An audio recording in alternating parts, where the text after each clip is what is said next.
A Fantastic Journey by Harry Hallman.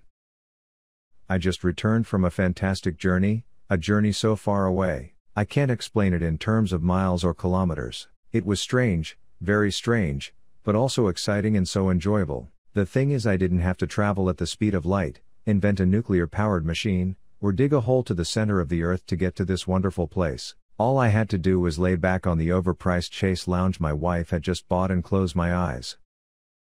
When I opened my eyes, I was 8 years old, and it was 1952. I was on Wishart Street in the Kensington section of my old hometown Philadelphia. At first, I wanted to run away because there were so many ghosts, witches, monsters, and especially hobos walking back and forth visiting the brick row homes. And when a ghost grabbed me from behind knocking my hobo hat off my head, I thought I would faint. But then the ghost said, "Come on buddy, the Smiths are giving out pennies." The ghost dragged me to the Smiths, where our friends Billy, Gilly, and Georgie were lining up for their second attempt to get pennies the Smiths were giving out. We spent the next 5 hours visiting every house on Wishart, Howard, Masher, Lippincott, Front, Hope Street, and Allegheny Avenue. By 10:30 p.m., the pillowcases we used as bags were full. I bid my friends goodbye and promised I would see them in the morning. We planned to play half-ball between the factories on Clearfield Street. Look, I admit that the older I get, the more sentimental I become. I even tear up at some thoughts, but walking into my childhood home once more was beyond sentimental. I have no words for how I felt when my mother greeted me. "How did you make out, buddy?" I couldn't speak. All I could do was stare at my mom in disbelief. Finally, I said, "Good," and poured the contents of my pillowcase on the kitchen table. There were 2 candied apples, at least 10 grade chocolates, several bags of popcorn, candy corns, regular apples, lots of other candy, and even a couple of full-size candy bars. The special treat was the 10 pennies and 2 nickels. There were also 5 pieces of double bubble bubblegum. I took 1 piece and gave the rest to my mom. She loves bubblegum.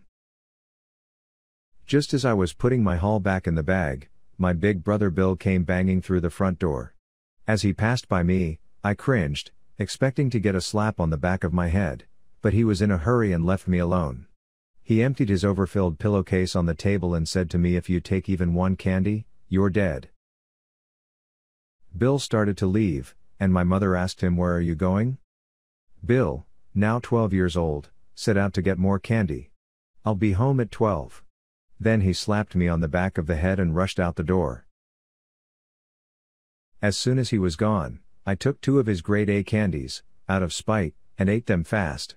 There must have been something in them because, like magic, my sister Roberta, my dad, my grandmother, and grandfather joined my mother in the small kitchen.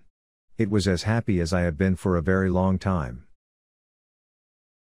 After a while, my eyes started to droop, and I lay my head on the table. An instant later, someone was shaking me and saying, "Bud, wake up. The kids are here for dinner." It was my wife, and I was back on the chaise lounge.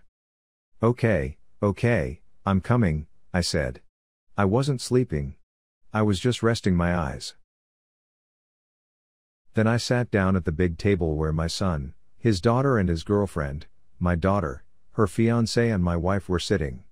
I thought how lucky I was to have had the family I had while growing up living on Wishart Street in Kensington section of Philly. And how very lucky I am to have had the family I now have. After everyone left, I went back to the chaise lounge in hopes that maybe I could take another trip. As I began to sit down, I saw 10 pennies, all dated before 1952, and 1 piece of double bubble bubblegum lying on the chair. Smiling, I gathered the pennies and put them in my pocket and placed the double bubble in front of a photo of my mother. Floss.